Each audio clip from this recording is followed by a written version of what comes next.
In this Shadow of the Erdtree video, I'm going to be showing you my Meteoric Marauder build. This is a build that uses the Ancient Meteoric Ore Sword. This is a sword that you can find pretty quickly in the DLC in the Rune Forge Starfall Past. There is no boss in there, so you can literally just run in there and grab this weapon. And this is really the first big bonk weapon that I've showcased in Shadow of the Erdtree, so I wanted to get around to doing one. This is a Strength Arcane build, because this weapon scales predominantly with Strength and Arcane, has very high attack rating. It does mostly physical damage, but a little bit of magic damage as well. There are very few weapons in Elden Ring that do both physical and magic damage that scale with Arcane and some other stat. And the other ones are generally the AoChade weapons. So this is kind of a unique weapon for scaling. So the first thing you're going to notice about this weapon, besides its badass look, is that it weighs a metric boatload. It weighs 22, being one of the heaviest weapons in the game. So managing your equip load is going to be a huge part of this build in order to not fat roll all over the place. Secondly, this weapon has really good guard boost when maxed out at 60. This allows you to block counter with this weapon and really deal a lot of damage when you need, and block in a pinch, which can happen while you're running around on the landscape, when you're in boss fights, etc. So don't be afraid to block with this weapon.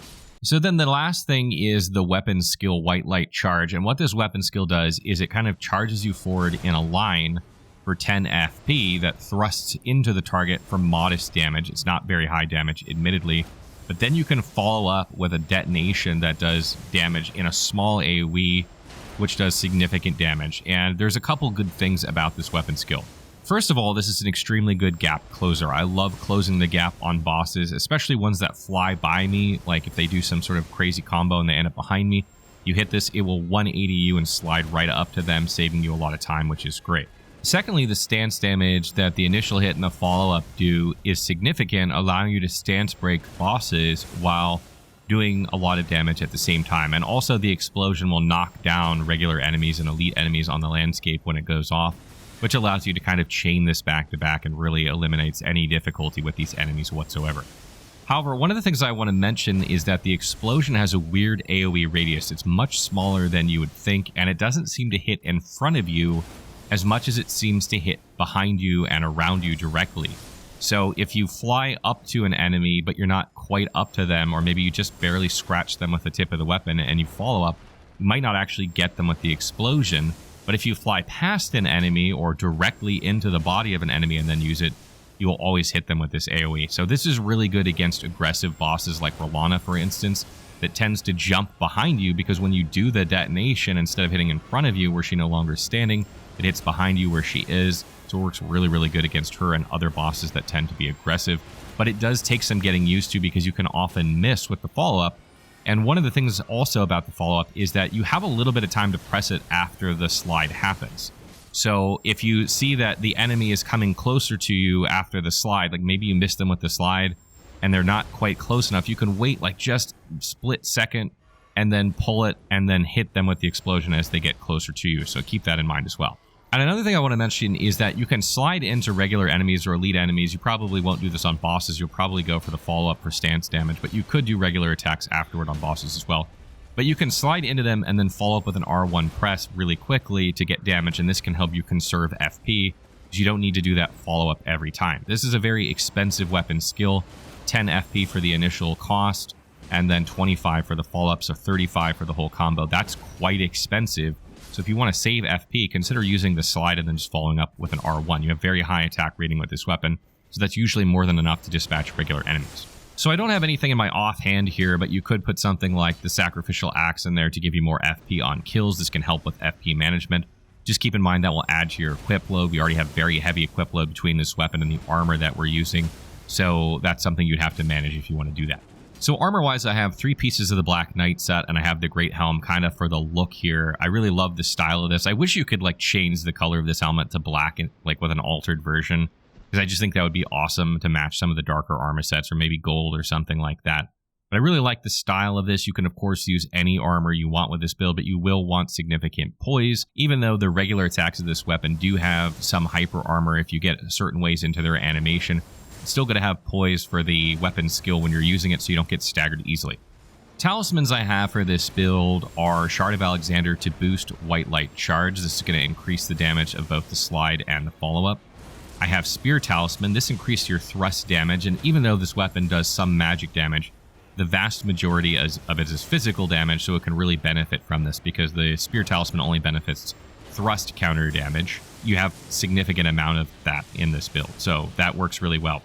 However, you could replace this with Crusade Insignia to give you more attack power while you're running around on the landscape. It's not a bad idea. Sometimes you don't actually get counter damage with this weapon, even though you can do it with the weapon skill, and you can do it with the heavy attack of the weapon that also thrusts.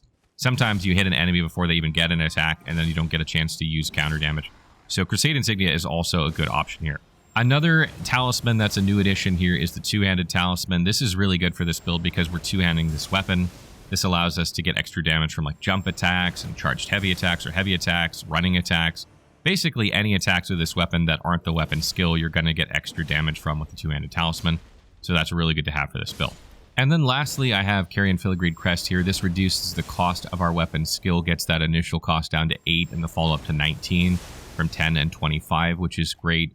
And one of the things you'll notice is that I have 33 mind on this build. That's enough to get 7 uses of the slide and the follow-up without having to use a flask. Another good recommendation for talisman for this build is also the Blessed Blue Dew talisman to recover FP as you explore in dungeons and on the landscape. You can replace the Spear Talisman with this if you want, or Carrion Filigreed Crest.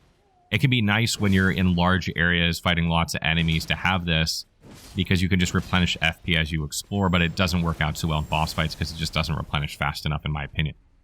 So stats for this build at 164 are 50 Vigor, 33 Mind, 35 Endurance, 55 Strength, 12 Dexterity, 16 Intelligence, 7 Faith, and 35 Arcane. You don't need any Intelligence, and you only need 10 Dexterity for this build, so I'm 2 over there, but that's because I'm an Astrologer. That's why I have these stats. I couldn't go lower in them. And you don't need any Faith for this build as well, although theoretically, if you were to take this build into like New Game Plus or something, eventually you'd probably increase Faith in order to use like Flame Grant Me Strength and Golden Vow to further boost your damage. But the scaling on this weapon is actually pretty good, and you can still get a decent amount of damage out of Strength and Arcane here. Obviously, Strength scales much better than Arcane. That's why I'm skewed on the Strength side, but Arcane is also not bad. Arcane increases physical and magic damage, so that's nice. And at this point, you know, going forward, you're probably just going to keep taking Strength up to 80 and like Arcane up to 50, maybe eventually Arcane up to 80. So you got a lot of room to grow here damage-wise with this weapon to keep getting more and more damage out of it. And as I mentioned with mine, I did the math on 7 inputs with follow-ups to get the exact number without using a flask in boss fights. But if you use the regular slide and don't do a follow-up, you know, this number doesn't matter as much. But the main thing here is that you want a significant amount of mind, because this skill, you know, just costs a lot of FP. And if you have a low amount, you're going to have to flask all the time in boss fights. So then you're going to have to find openings to heal and find openings to blue flask. And that's difficult to do with a lot of the aggressive bosses. So by having a good amount of mind, kind of eliminate the need to flask with one of them. And going forward, you could even take this up higher to make this easier on yourself. And then lastly, for endurance, I have 35 here. This allows me to medium roll with the equipment that we're using. This weapon is very, very heavy. So you're going to have to, you know, do something endurance-wise, probably more than most builds, in order to be able to use it in medium roll, particularly if you want some protection armor-wise. So this number will fluctuate a bit depending on what armor set you're wearing and what you go with, but you're going to have to invest somewhat in endurance. And obviously Vigor is at 50. This is pretty standard. I'll probably take this up to 55 or 60 going forward just to get some more health, because you do trade damage a lot with this build. It is a pretty aggressive build. And then for Flask of Wondrous Physique, I'm using the Opaline Hard tier for extra protection in boss fights, and sometimes I use the Stone Barbed Crack tier to give me more stance damage very quickly early on in the fight, because as I mentioned, you do decent stance damage with this weapon skill. That can allow you to get some easy stance breaks early on and really put the pressure on a boss. Depending on what boss you're facing, that might not be super useful, so you might want to swap that out. I really like the Stamina Recovery tier also, because you do use a lot of stamina with this build, even with 35 endurance. You still tend to go through with it a bit. So Stamina Recovery is also not bad. And then when it comes to Great Runes, Radon's is easily the best choice. You're going to get more health. That's going to allow you to survive hits and trade hits more easily. You're going to get more FP, so you can use White Light Charge more easily. And it's going to give you more stamina, so you don't have stamina problems. I typically don't have tons of stamina problems, but sometimes you will run out now and then depending on what you're doing. So it's great to have some extra, and so all those things really contribute to this build effectively. So that wraps up my Meteoric Marauder build. I hope you guys enjoyed this one. This is an absolutely baller weapon. I love the block counters with it. I love sliding and R1ing. I love the R1 attacks. Jump attacks are really good. You could easily throw on Claw Talisman on here if you like jump attacking instead of Spear Talisman. Give you some more jump attack damage.